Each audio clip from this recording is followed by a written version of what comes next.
DCM DKShi ಬೆನ್ನಿಗೆ ಮತ್ತೊಬ್ಬ ಸ್ವಾಮೀಜಿ ನಿಂತಿದ್ದಾರೆ. ಸಿದ್ದರಾಮಯ್ಯನವರು ಸಿಎಂ ಸ್ಥಾನವನ್ನು ಬಿಟ್ಕೊಡಬೇಕು, ಡಿಕೆ ಶಿವಕುಮಾರ್ ಅವರು ಮುಖ್ಯಮಂತ್ರಿ ಆಗಬೇಕು. ಕಿತ್ತೂರಿನ ದೇಗುಲಹಳ್ಳಿ ಮಡಿವಾಳೇಶ್ವರ ಸ್ವಾಮೀಜಿಯವರು ಆಗ್ರಹಿಸ್ತಾ ಇದ್ದಾರೆ. ಮೊದಲನೇ ಅವಧಿಗೆ ಸಿದ್ದರಾಮಯ್ಯನವರು ಸಿಎಂ ಆಗಲು ಡಿಕೆಶಿ ಸಹಕರಿಸಿದರು. ಎರಡನೇ ಅವಧಿಗೆ ಡಿಕೆಶಿ ಅವರಿಗೆ ಸಿಎಂ ಸ್ಥಾನವನ್ನು ಬಿಟ್ಟುಕೊಡಬೇಕು ಅಂಥೇಳಿ ಶ್ರೀಗಳು ಹೇಳ್ತಾ ಇದ್ದಾರೆ. ಸಿಎಂ ಸ್ಥಾನ ಬಿಟ್ಟುಕೊಡದೇ ಇದ್ದರೆ ಸರ್ಕಾರವೇ ಉರುಳುವ ಸಾಧ್ಯತೆ ಇದೆ ಅಂತೇಳಿ ಭವಿಷ್ಯ ನುಡಿದಿದ್ದಾರೆ.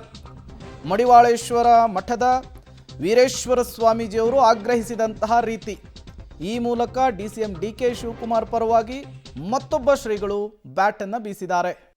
ಮುಖ್ಯಮಂತ್ರಿ ಸ್ಥಾನದ ಬಗ್ಗೆ ನನಗೆ ತಿಳಿದಷ್ಟು ಹೇಳೋದು ಅಂತ ಕೇಳಿದ್ರೆ, ಈಗಾಗಲೇ ಡಿ ಕೆ ಶಿವಕುಮಾರ್ ಮತ್ತು ಸಿದ್ದರಾಮಯ್ಯ ನಡುವೆ ಸ್ಪಿಡಿ. ಡಿ ಕೆ ಶಿವಕುಮಾರ ಮೊದಲ ಸರ್ಕಾರ ಕೊಟ್ಟಿದ್ದ. ಸರ್ಕಾರ ಕೊಟ್ಟಾಗ ಸಿದ್ದರಾಮಯ್ಯ 2.5 ವರ್ಷ ಮುಖ್ಯಮಂತ್ರಿ ಆಗಿಲ್ಲ. ನನ್ನ ಹಂಗಪ್ಪ ಅವು ಅಂತ ತಿಳ್ಕೊಂಡ, ಅವೊಬ್ಬ ಸ್ಥಾನಕ್ಕೆ ಒಂದು ಒಳ್ಳೆ ಸ್ಥಾನಕ್ಕೆ ಬರಲಿ ಅಂತ ತಿಳ್ಕೊಂಡ.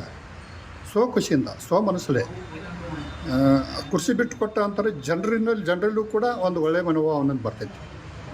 ಇಲ್ಲಂತಂದ್ರೆ ಭ್ರಷ್ಟ ಸಿದ್ದರಾಮಯ್ಯ ಅಂತಕ್ಕಂಥ ಒಂದು ಮಾತು ಬರ್ತೈತಿ.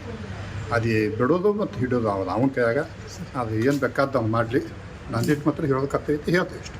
ಅವ ಬಿಟ್ಟು ಮಂಡ ಮನುಷ್ಯ, ಅವ ಒಂದಿಟ್ಟು ಬಿಟ್ಟು ಕೊಡ್ಲಿಕ್ಕಿಲ್ಲ. ಆದ್ರೆ ಮಂಡತನ ಬಿಡ್ಬೇಕಿತ್ರ ಹಠ ಬಿಡ್ಬೇಕು ಒಂದು ಸ್ವಲ್ಪ. ಅದನ್ನ ಬಿಟ್ಟರೆ ಮಾತ್ರ ಸಾಧ್ಯತೆ.